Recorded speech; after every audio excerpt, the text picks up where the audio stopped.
Hi everyone. S block elements पढ़ रहे थे हम लोग और लास्ट लेक्चर में अल्कली मेटल्स को समाप्त किए थे। शुरुआत में देखे थे कि एस ब्लॉक में दो ग्रुप के एलिमेंट्स आते हैं, group one group two. Group one alkali metals, group two हुए अल्कलाइन अर्थ मेटल्स। तो इसमें से अल्कली मेटल्स पूरी तरह से देख चुके थे। स्टार्टिंग में अल्कली मेटल्स के कुछ फिजिकल प्रॉपर्टीज, फिर उसके केमिकल रिएक्शंस, जो जनरल कैरेक्टरिस्टिक्स वगैरह होते हैं, और फिर कुछ इंपॉर्टेंट कंपाउंड्स देखे।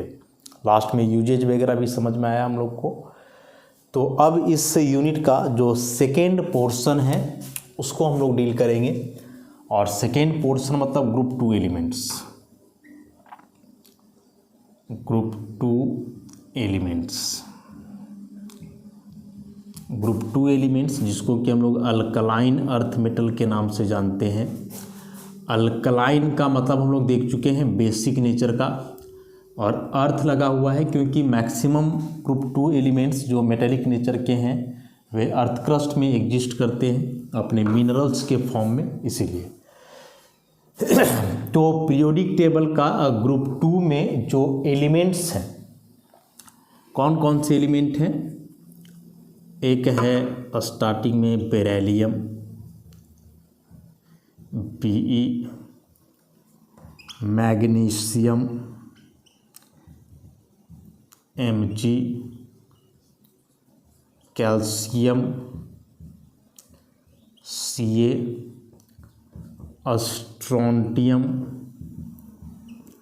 Sr, बेरियम Pa और रेडियम Ra। ऐसा तो ये सारे एलिमेंट्स, टोटल 6 एलिमेंट्स हैं, ग्रुप टू में आते हैं। Beryllium, magnesium, calcium, strontium, barium और रेडियम। सबसे पहले हम लोग बात करें तो ये सारे के सारे मेटल्स, रेडियम को छोड़ दिया जाए, यह रेडियो एक्टिव नेचर का है। रेडियो एक्टिव नेचर पहले भी डील कर चुके हैं। किसी भी एलिमेंट से अपने आप रेडिएशन का बाहर निकलना कहलाता है रेडियो एक्टिविटी। किसी भी एलिमेंट से रेडिएशन का अपने आप बाहर निकलना रेडियो एक्टिविटी कहलाता है। और ऐसे सब्सटेंस को हम लोग रेडियो एक्टिव सब्सटेंस या फिर रेडियो एक्टिव एलिमेंट के नाम से जानते हैं। तो रेडियम से अपने आप एक्टिव रेडिएशंस बाहर निकलते हैं, इसलिए देखते होंगे कि रेडियम प्लेट का यूज किया जाता है। गाड़ी में बहुत लोग चिपकाता है, या फिर रोड में देखते होंगे कि रेडियम लगा हुआ रहता है, तो गाड़ियां चलती हैं तो जब गाड़ी का लाइट पड़ता है उस पर तो चमकता है, तो पता चलता है एक पाथ उसमें कि किधर किस पोर्शन में जाना है कि नहीं जाना है। ऐसा तो रेडियम रेडियो एक्टिव नेचर का है, अपने आप इससे एक्टिव रेडिएशन निकलता है। बाकी के ये जो एलिमेंट्स हैं ये सभी मेटेलिक नेचर के हैं, मेटेलिक नेचर के हैं। डाउन द ग्रुप जाने से मेटेलिक नेचर बढ़ता है, जानते हैं हम लोग। बेरिलियम से ज़्यादा मेटेलिक मैग्नीशियम, कैल्शियम, स्ट्रोंटियम, सबसे ज़्यादा बेरियम हो जाना है इसमें। अब बात करें नेचुरल एग्जिस्टेंस का, तो बताया चूँकि अल्कलाइन अर्थ मेटल्स हैं, मतलब अर्थ क्रस्ट में इनका एग्जिस्टेंस होता है। जैसे मैग्नीशियम की बात करें तो मैग्नीशियम कार्बोनेट, उसके बाद या कैल्शियम कार्बोनेट के साथ मिल करके भी एग्जिस्ट करता है, जिसको हम लोग डोलोमाइट के नाम से जानते हैं, डोलोमाइट के नाम से जानते हैं। उसी प्रकार से कैल्शियम है तो यह डायरेक्ट कैल्शियम कार्बोनेट, जिसको लाइमस्टोन या फिर मार्बल के नाम से जानते हैं। ऐसा तो इसमें से बहुत सारे एलिमेंट्स हैं जिनका नेचुरल एग्जिस्टेंस अर्थ क्रस्ट में, ये मार्बल है, डोलोमाइट है, ये सारे अर्थ क्रस्ट में ही रहते हैं, इस बात को हम लोग जानते हैं। उसी प्रकार से कैल्शियम का और भी है, CaSO4 2H2O, जिसको कि हम लोग जिप्सम के नाम से जानते हैं।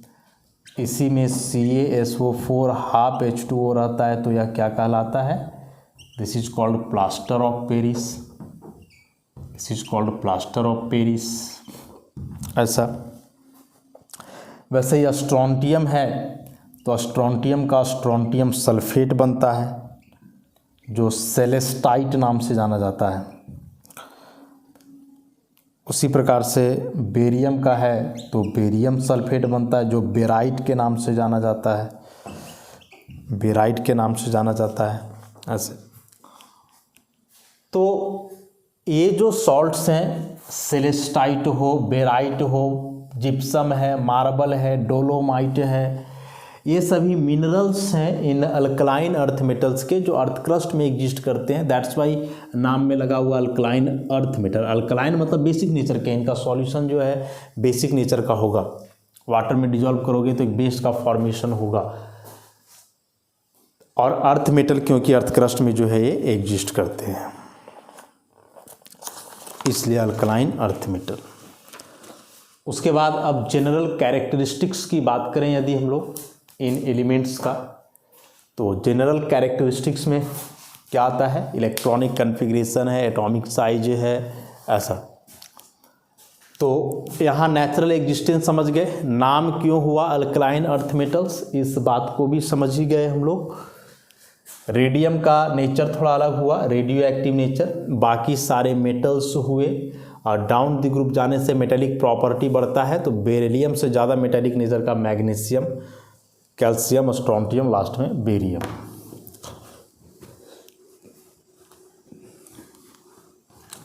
अब जनरल कैरेक्टरिस्टिक्स की बात करेंगे हम लोग।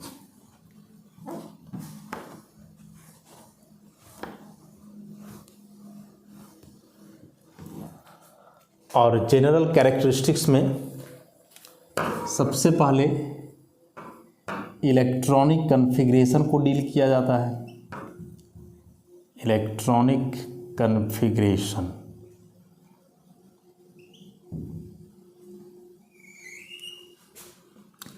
कौन कौन से एलिमेंट हुए? Beryllium atomic number 4, magnesium atomic number 12, calcium atomic number 20, strontium 38, barium 56, radium 88।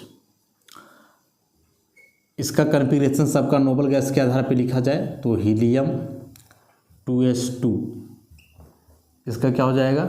Neon 3s2, इसका क्या हो जाना है? इसका argon 4s2, this will be krypton 5s2, here xenon 6s2 and the last radon 7s2, ऐसा। तो यह electronic configuration alkaline earth metals के। और इलेक्ट्रॉनिक कन्फिग्रेशन से एक बात जो क्लियर हो रहा है कि यदि सबका आप जनरल इलेक्ट्रॉनिक कन्फिग्रेशन लिखोगे तो ऑब्वियसली NS2 लिखने वाले हो, जिसमें से N यहाँ वैलेंस सेल है, N यहाँ वैलेंस सेल है। और पीछे भी बताए हैं कि जो वैलेंस सेल होता है किसी भी एलिमेंट का, वह उसके पीरियड को बतलाता है, कॉरेस्पॉन्ड्स टू पीरियड, कि पीरियोडिक टेबल में कौन से पीरियड का एलिमेंट है वह वैलेंस सेल से ही पता चलता है। जानते हैं हम लोग कि पीरियोडिक टेबल में elements group period wise arrange है, टोटल 18 ग्रुप 7 पीरियड्स होते हैं। तो कौन सा एलिमेंट किस पीरियड का है यह पता चलता है उसके वैलेंस सेल का कन्फिग्रेशन से। तो बेरिलियम का वैलेंस सेल यहाँ 2 है, that's why beryllium is second period element. ये हो जाएगा third period element, fourth period element, fifth period, sixth period, seventh period. तो यहाँ से डायरेक्ट क्वेश्चन भी आ सकता है कि स्ट्रोंटियम किस पीरियड का एलिमेंट है।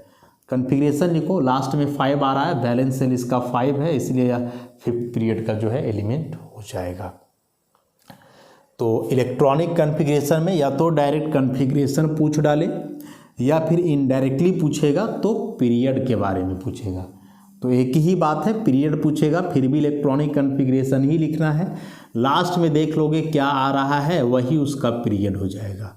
मैग्नीशियम का 3s2 है, मतलब थर्ड इसका वैलेंस सेल हुआ, और वही वैलेंस सेल में 2 इलेक्ट्रॉन्स हैं इसके, तो इलेक्ट्रॉन से मतलब नहीं है, मतलब है वैलेंस सेल कौन सा, उस हिसाब से इसका पीरियड हो जाएगा। उसके बाद अब बात करते हैं हम लोग एटॉमिक और आयनिक साइज की।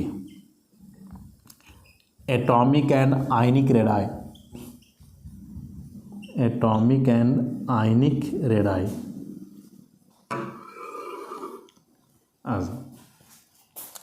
एटॉमिक और आयनिक रेडाई की यदि बात करें तो कंपेयर करेंगे इसको, किससे कंपेयर करेंगे, तो ग्रुप 1 से, और इधर हुआ ग्रुप 2। तो ग्रुप 1 से ग्रुप 2 जाएंगे, मतलब लेफ्ट टू राइट जा रहे हैं। और पीरियोडिक टेबल में जो एटॉमिक साइज का वेरिएशन है वह वेरिएशन क्या बोलता है कि पीरियोडिक टेबल में यदि आप लेफ्ट टू राइट जाओगे तो लेफ्ट टू राइट जाने से सबसे पहला होता है कि इफेक्टिव न्यूक्लियर चार्ज बढ़ता है।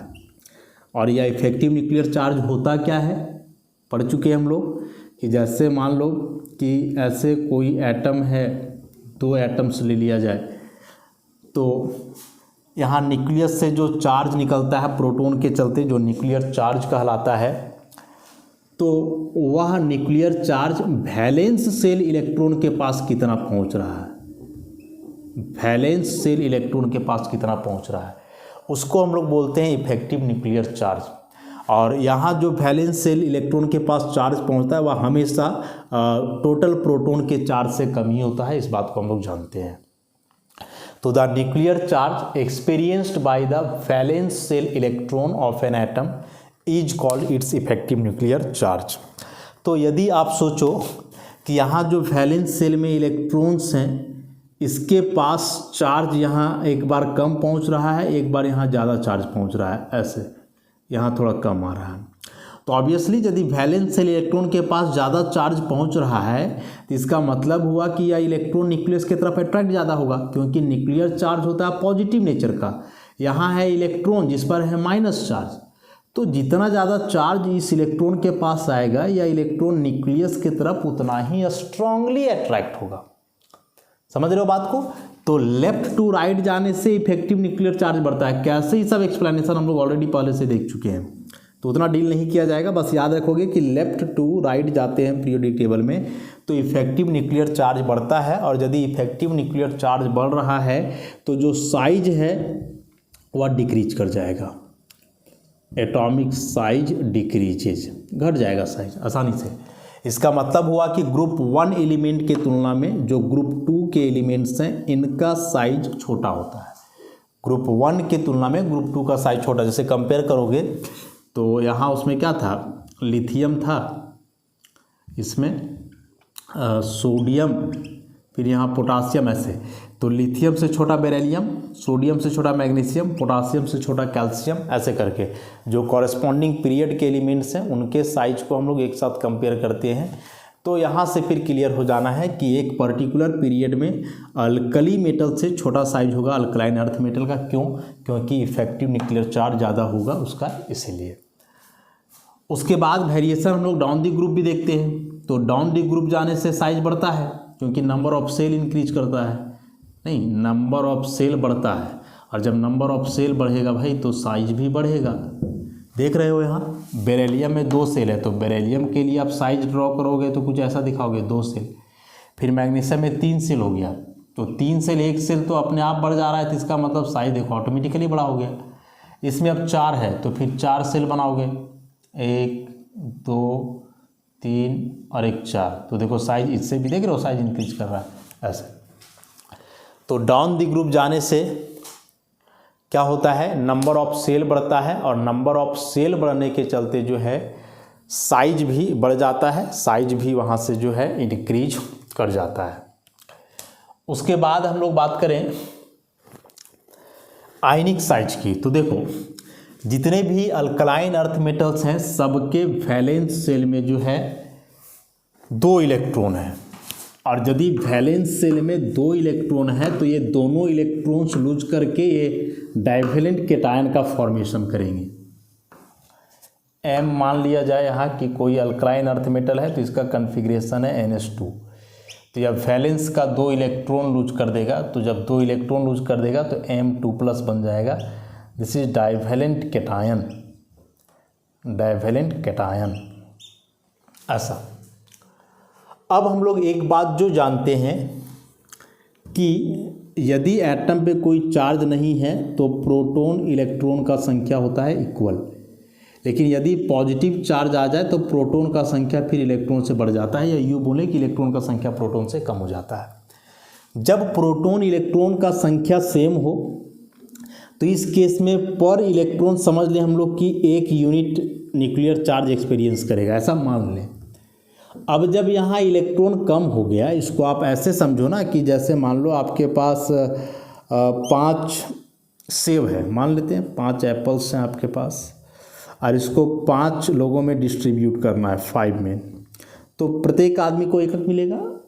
लेकिन मान लो कि वही 5 एप्पल है लेकिन आदमी कम हो गया 3, तो जाहिर सी बात है प्रत्येक व्यक्ति को अब 1 से ज़्यादा सेब मिलेगा, चाहे जितना ज़्यादा मिले लेकिन ज़्यादा मिलेगा। तो उसी प्रकार से यहाँ प्रोटॉन इलेक्ट्रॉन बराबर है तो प्रत्येक इलेक्ट्रॉन के पास 1 यूनिट चार्ज पहुँचेगा। लेकिन जब इलेक्ट्रॉन कम हो गया तो अब प्रत्येक इलेक्ट्रॉन के पास 1 से ज़्यादा चार्ज पहुँचेगा, और जब 1 से ज़्यादा चार्ज पहुँचेगा तो यहाँ का जो इलेक्ट्रॉन है वो न्यूक्लियस की तरफ ज़्यादा अट्रैक्ट होगा, और न्यूक्लियस की तरफ ज़्यादा अट्रैक्ट होगा तो उसका साइज छोटा होगा। मतलब m का साइज यदि आप इतना बड़ा बना रहे हो न्यूक्लियस दे करके, तो ये जो m डायपॉजिटिव आयन है उसका साइज उससे कहीं छोटा होगा। और इसका रीज़न क्या हुआ कि यहाँ जो चार्ज पहुँच रहा था इसके पास वह ज़्यादा चार्ज है, और ज़्यादा चार्ज है इसलिए इलेक्ट्रॉन का अट्रैक्शन ज़्यादा होगा इधर, तो साइज ऑटोमेटिकली जो है कॉन्ट्रैक्ट कर जाएगा और साइज उसका क्या होना है, डिक्रीज हो जाना है। तो समझ गए, एक केटायन का साइज हमेशा उसके पेरेंट एटम से छोटा होता है, और रीजन कि केटायन में इलेक्ट्रॉनों की संख्या प्रोटॉन से कम होती है, तो वहाँ इफेक्टिव न्यूक्लियर चार्ज बढ़ जाता है, मतलब वैलेंस सेल इलेक्ट्रॉन के पास ज़्यादा चार्ज पहुँचता है, तो वे इलेक्ट्रॉन न्यूक्लियस की तरफ ज़्यादा अट्रैक्ट होते हैं, कॉन्ट्रैक्शन होता है वहाँ सेल का, और उसके चलते साइज जो है क्या होता है, डिक्रीज कर जाता है। अब इसमें से डाटा के थ्रू यदि इसको हम लोग कन्फर्म करें तो किस प्रकार से होगा, देखो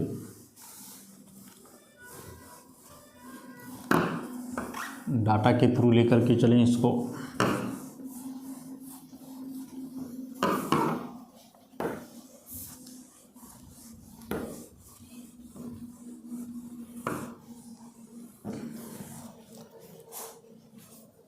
तो यहाँ हम लोग बात करते हैं atoms, beryllium, magnesium, calcium, strontium, barium और रेडियम, और यहाँ डायपॉजिटिव आयन लेते हैं P2+, Mg2+, Ca2+, Sr2+, this is Pa2+ and hair Ra2+। ऐसा एक्सपेरिमेंटल वैल्यू लिखें यदि डाटा इसके लिए, तो बेरिलियम का 112 पिकोमीटर, इसका 160 पिकोमीटर, कैल्शियम का 197 पिकोमीटर एंड हेयर 215 पिकोमीटर। बाकी दोनों का डाटा अवेलेबल नहीं है। उसी प्रकार से आप B2+ के साइज़ की बात करें तो 31 पिकोमीटर, 72 पिकोमीटर, 100 पिकोमीटर, 118 पिकोमीटर। ऐसा अब सबसे पहला बात कि चाहे आप एटम का लो चाहे आयन का लो, दोनों का साइज डाउन द ग्रुप जाने से बढ़ रहा है, और इसका एक ही कारण है कि नंबर ऑफ सेल बढ़ रहा है। ठीक, उसके बाद फिर कंपेयर करोगे एटम और उसके आयनिक फॉर्म का, ऐसा तो साफ देख रहे हो कि आयन का साइज छोटा हो गया, और छोटा नहीं हो तो आधा हो गया, और आधा से भी कम हो गया है।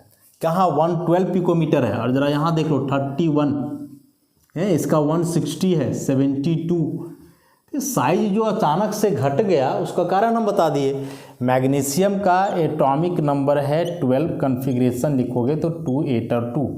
इफ न्यूक्लियस हुआ, फर्स्ट सेल में है 2 इलेक्ट्रॉन्स, सेकेंड सेल में 8, 1 2 3 4 5 6 7 8, और थर्ड सेल में 2, ऐसा है। लेकिन यही जब Mg2+ बना तो वैलेंस का ये 2 इलेक्ट्रॉन तो हट गए। अब Mg2+ के लिए कन्फिग्रेशन बचा 2 और 8, मतलब 2 सेल 8 इलेक्ट्रॉन। ऐसा पहला सेल में 2 इलेक्ट्रॉन और दूसरा सेल में 8, ऐसा इस प्रकार से ऑटोमेटिकली देख रहे हो साइज घट जा रहा है। एक सेल ही यहाँ डिसअपियर हो गया। हम लोग साइज किसको बोलते हैं, न्यूक्लियस से आउटर मोस्ट सेल के बीच का डिस्टेंस। यहाँ आउटर मोस्ट सेल थर्ड था, यहाँ सेकेंड ही है, तो एक तो ऐसे ही सेल कम हो गया तो साइज घटेगा, और दूसरा कि न्यूक्लियर चार्ज बढ़ा तो उसके चलते सेल का और कॉन्ट्रैक्शन होगा, ये इलेक्ट्रॉन ज़्यादा अट्रैक्ट होंगे न्यूक्लियस की तरफ तो कॉन्ट्रैक्ट हो जाएगा साइज, तो वहाँ से साइज और भी डिक्रीज कर जाना है ऐसे। तो इन दोनों कारणों के चलते जो है एक केटायन का साइज हमेशा उसके एटम से क्या होता है, छोटा होता है। ध्यान रखोगे इस बात। तो अल्कली मेटल से साइज छोटा होगा इफेक्टिव न्यूक्लियर चार्ज ज़्यादा होने के चलते। केटायन का साइज एटम से छोटा होता है, वही बात इफेक्टिव न्यूक्लियर चार्ज ज़्यादा होने के चलते।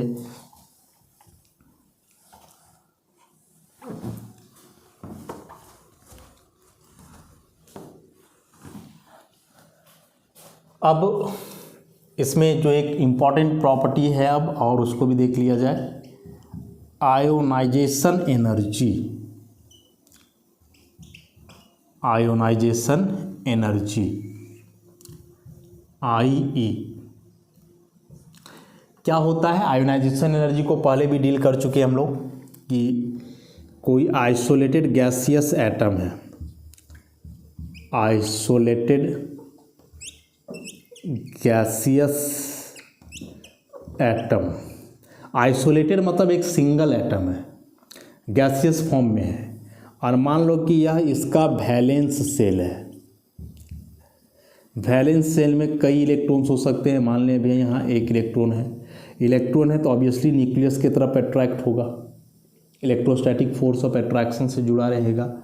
अब इस इलेक्ट्रॉन को हम बाहर निकालना चाहें एटम से, तो जब इसको बाहर निकालना चाहेंगे तो ऑब्वियसली इस फोर्स को ब्रेक करना होगा, और इस फोर्स को ब्रेक करने के लिए एनर्जी देना होगा।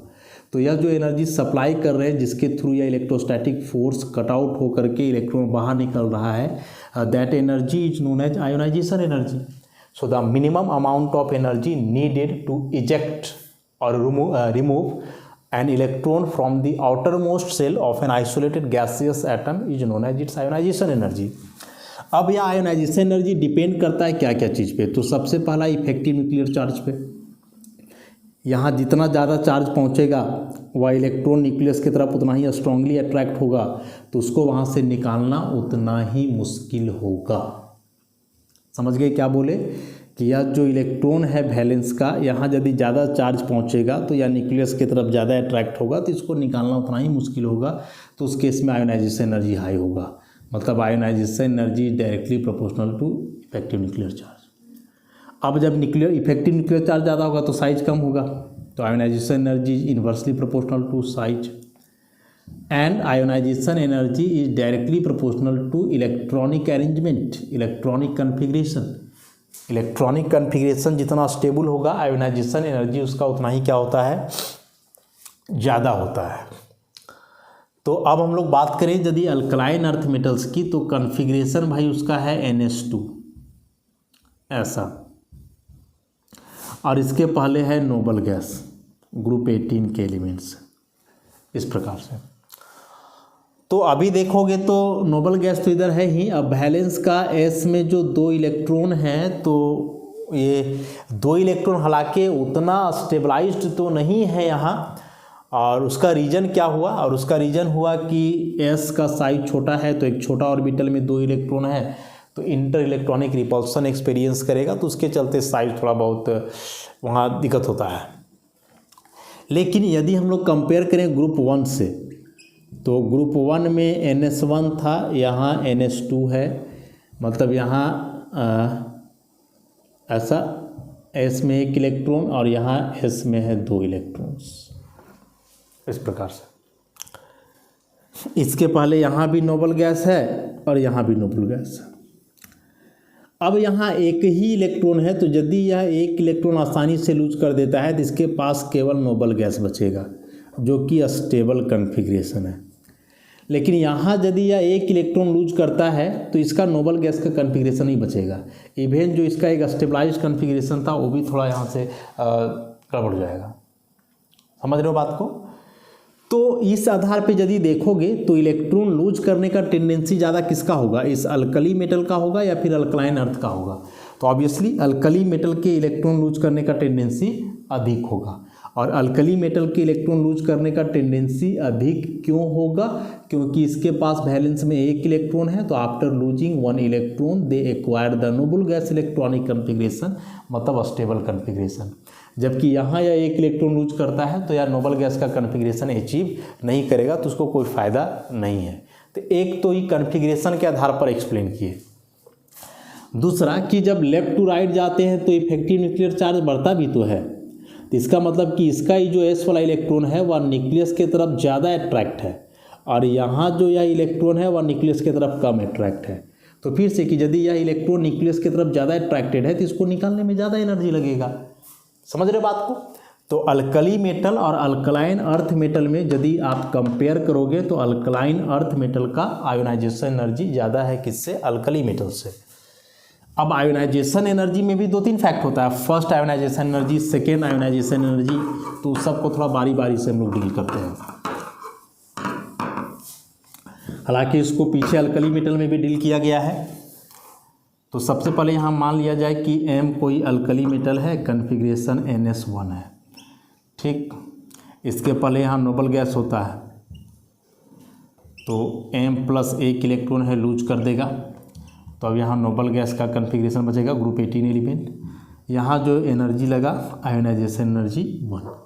फिर एक बार और यदि निकालना चाहें इलेक्ट्रॉन तो आयोनाइजेशन एनर्जी 2 और एक बार और प्लस आ जाएगा, और फिर यहाँ से जो नोबल गैस का कन्फिग्रेशन था वो बिगड़ गया। तो यहाँ ये है मोर स्टेबल और यहाँ ये है लेस स्टेबल। वही अब हम लोग अल्कलाइन अर्थ मेटल की बात करते हैं। तो MnS2 ग्रुप 18 एलिमेंट होगा, तो ये भी एक करके इलेक्ट्रॉन लूज करेगा। एक बार एक इलेक्ट्रॉन लूज किया तो M+ बनाएगा, जहाँ इसका बच्चा 18 NS1, फिर से एक बार इलेक्ट्रॉन और लूज कर देगा तो 2+, ये भी गायब, तो अब बचा केवल ग्रुप 18। मतलब यहाँ अभी लेस स्टेबल है, लेकिन एक इलेक्ट्रॉन और लूज किया तो ये हो गया more stable. This one is ionisation energy 1 and this is ionisation energy 2। तो जब अल्कली मेटल एक इलेक्ट्रॉन लूज कर रहा है तो वह मोर स्टेबल हो रहा है, जबकि यह जब एक इलेक्ट्रॉन लूज कर रहा है तो लेस स्टेबल हो रहा है। तो इसको इलेक्ट्रॉन लूज करने से फ़ायदा हुआ, इसको इलेक्ट्रॉन लूज करने से घाटा हो गया। मतलब इसका इलेक्ट्रॉन लूज करने का टेंडेंसी कम होगा इसके तुलना में, और जब इलेक्ट्रॉन लूज करने का टेंडेंसी कम होगा मतलब आयोनाइजेशन एनर्जी इसका अधिक हो जाना है। तो यदि फर्स्ट आयोनाइजेशन एनर्जी की बात करें तो अल्कली मेटल का first ionisation energy greater than alkaline earth metal. इसको हम लोग यहाँ डैश से दिखा दें तो अंतर पता चलेगा ऐसे। अब एक इलेक्ट्रॉन लूज करने के बाद की कहानी देखो कि एक इलेक्ट्रॉन दोनों लूज कर दिया, उसके बाद अब क्या होगा। तो उसके बाद की कहानी यदि देखोगे तो एक इलेक्ट्रॉन लूज करने के बाद ये है स्टेबल नोबल गैस कन्फिग्रेशन, और जब फिर इलेक्ट्रॉन लूज करता है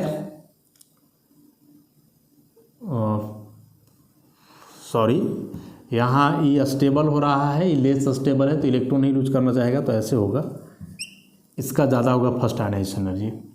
अब जब सेकेंड आयोनाइजेशन एनर्जी की बात करोगे तो एक इलेक्ट्रॉन हटने के बाद जब और इलेक्ट्रॉन हटाएंगे यहाँ से तो क्या हो रहा है कि मोर स्टेबल से लेस स्टेबल, लेकिन यहाँ एक इलेक्ट्रॉन हटने के बाद जब फिर इलेक्ट्रॉन हट रहा है तो यह लेस स्टेबल से मोर स्टेबल। बस इस स्टेबिलिटी फैक्टर को हम लोग को देखना है केवल। तो उस हिसाब से अब इलेक्ट्रॉन लूज करने का टेंडेंसी कम किसका होगा? अल्कली मेटल का। मोर से लेस हो रहा है मतलब इलेक्ट्रॉन लूज करने का टेंडेंसी घटेगा, और लेस से मोर हो रहा है तो फिर बढ़ जाएगा, आसानी से करेगा। तो इस बार जो सेकेंड आयोनाइजेशन एनर्जी है वह अल्कली मेटल का ज़्यादा होगा अल्कलाइन अर्थ मेटल से। बहुत इंपॉर्टेंट क्वेश्चन है, इसको आप ध्यान में रखोगे। ऐसे क्वेश्चन आता है कि the first ionisation energy of alkaline earth metals is greater than that of alkali metal but they have lower second ionisation energy, explain. ऐसे तो यह बहुत इंपॉर्टेंट फैक्ट है, इसको ऐसे ही इलेक्ट्रॉनिक कन्फिग्रेशन के आधार पे आप एक्सप्लेन करोगे। मेन फैक्ट है क्या वो समझ गए। दो आधार पे एक्सप्लेन कर सकते हो, एक ऐसे कन्फिग्रेशन के आधार पे और दूसरा इफेक्टिव न्यूक्लियर चार्ज के आधार पे। और इन दोनों आधार को मिला करके देखोगे तो एक्सप्लेनेशन में यही आएगा कि अल्कलाइन अर्थ मेटल का फर्स्ट आयोनाइजेशन एनर्जी ज़्यादा है, लेकिन अल्कली मेटल का सेकेंड आयोनाइजेशन एनर्जी अधिक हो जाता है, बढ़ जाता है। और यह सारा बात रिवील हो रहा है इसके कन्फिग्रेशन से, मतलब इलेक्ट्रॉनिक अरेंजमेंट के आधार पे। तो काफ़ी इम्पॉर्टेंट एक्सप्लेनेशन था, नोट्स में सारा मेंशन्ड है, अच्छे से समझोगे बात को तो हो जाएगा। अच्छा, इसके लिए यदि डाटा की ओर आप जाओगे, तो यदि मान लो कि M के जगह यहाँ सोडियम है तो M+ के जगह सोडियम आयन होगा और यहाँ सोडियम डबल+। वैसे ही यहाँ मान लो मैग्नीशियम है तो ऑब्वियसली यहाँ मैग्नीशियम आयन होगा और यहाँ Mg++ होगा। तो इस केस में जो आयनाइजेशन एनर्जी 1 है वह है 496 किलो जूल और यहाँ जो है वह है 737। सेकेंड आयनाइजेशन एनर्जी इसका यहाँ है 4562, जबकि इसका है मात्र 1450। कितना अंतर हुआ ज़रा देख लो। फर्स्ट आयनाइजेशन एनर्जी तो मैग्नीशियम का ज़्यादा हो गया ना, होना ही था, वही तो यहाँ हम लोग एक्सप्लेन किए हैं। लेकिन सेकेंड फिर ज़्यादा हो गया सोडियम का, और ज़्यादा नहीं हुआ है, बहुत ज़्यादा हुआ है, 1450 और यहाँ 4562 है, देख लो। तो सीधा सा एक्सप्लेनेशन इसका है स्टेबिलिटी, इसको ध्यान में रखोगे हमेशा। इलेक्ट्रॉन लूज करने से ज़्यादा स्टेबल हो रहा है तो आयनाइजेशन एनर्जी कम होगा, क्योंकि इलेक्ट्रॉन रिलीजिंग टेंडेंसी उसका ज़्यादा होगा। लेकिन इलेक्ट्रॉन लूज करने से यदि कम स्टेबल हो रहा है तो वह कभी इलेक्ट्रॉन लूज करना नहीं चाहेगा और उस केस में आयनाइजेशन एनर्जी काफ़ी ज़्यादा होगा। अच्छा, अब तो यहाँ मोर स्टेबल हो गया ना, अब तुम चाहोगे कि एक बार और इलेक्ट्रॉन लूज करे, 3+ आ जाए, तो 18 वाला जो इसका कन्फिग्रेशन है ग्रुप 18 का, वो तो फिर गड़बड़ हो जाएगा। तो यहाँ जो थर्ड आयोनाइजेशन एनर्जी होगा उसमें तो फिर और समस्या हो जाएगा। तो फर्स्ट आयोनाइजेशन एनर्जी से तो हमेशा सेकेंड ज़्यादा होता ही है एक सिंगल एलिमेंट का, और सेकेंड से यहाँ मच ग्रेटर देन हो जाएगा थर्ड आयोनाइजेशन एनर्जी। ऐसा समझ लो पूरी एक्सप्लेनेशन को। तो डाटा के साथ भी इसको एक्सप्लेन किए। मेन मुद्दा क्या है इसको समझ जाना, एग्जाम में आएगा तो आसानी से एक्सप्लेन कर देना। सब्जेक्टिव आने का चांस बहुत कम ही है, ऑब्जेक्टिव पूछता है कि कौन सा एलिमेंट का सेकेंड आयोनाइजेशन एनर्जी ज़्यादा होगा, किसका फर्स्ट ज़्यादा होगा, ऐसे करके पूछेगा। तो बस वहाँ ध्यान में दो ही चीज़ लाना, इफेक्टिव न्यूक्लियर चार्ज मतलब साइज, और दूसरा इलेक्ट्रॉनिक अरेंजमेंट। इन दोनों के आधार पर आप एक्सप्लेन कर दोगे। तो आज के लिए इतना ही, बाकी के जो और प्रॉपर्टीज बच गए हैं उसको नेक्स्ट क्लास में एक्सप्लेन करेंगे। धन्यवाद।